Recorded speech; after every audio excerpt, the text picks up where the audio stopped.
அனைவருக்கும் வணக்கம். இப்போ உங்களுக்கு இது ரெண்டுமே ஒரே ஆள் மாதிரி தெரியும். அதுதான் இல்ல. அப்படிதான் நிறைய பேரு ஏமாந்துருக்காங்க. இப்போ இந்த படத்துல இருக்கிறவர் தான் நம்ம செந்தமிழன் சீமான். சரிங்களா? நாம் தமிழர் கட்சியோட தலைமை ஒருங்கிணைப்பாளர். இந்த படத்துல இருக்கிற இந்த நாதாரி, இந்த நாய் யாருன்னு கேட்டா இந்த பரதேசி தான் கேரளாவில இருந்து வந்த செபாஸ்டியன் சைமன். சரிங்களா? பாக்குறதுக்கு ரெண்டு பேரும் ஒரே மாதிரி இருப்பாங்க, ஆனா வேற வேற ஆளு. இது என்னடா புது பொருளியா இருக்கு?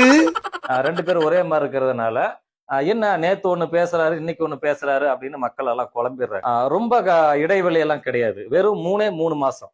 வெறும் 3 மாசத்துக்கு முன்னாடி நம்ம செந்தமிழன் சீமான் என்ன பேசுறாருன்னு நீங்களே கேளுங்க. 26ல என் தம்பி வாரான். தம்பி விஜய் தான் சொல்ற. சைமன் இருக்கான்ல, இவன் பத்தி என்ன பேசுறான்னு கேளுங்க. அடைக்கலம் தெரியவில்லை, படைக்கலத்தோடு யாரும் வான்னு கூப்பிடல. நம்ம செந்தமிழன் சீமானந்தம் பேசுனதுக்கும் இந்த பரதேசி பிக்காளி பையன் பேசுனதுக்கும் இவ்வளவு வித்தியாசம் இருக்கா? ஒரு கருத்தை பதிவு செஞ்சுட்டு அவரு இலங்கைக்கு போயிடுறாரு போருக்காக.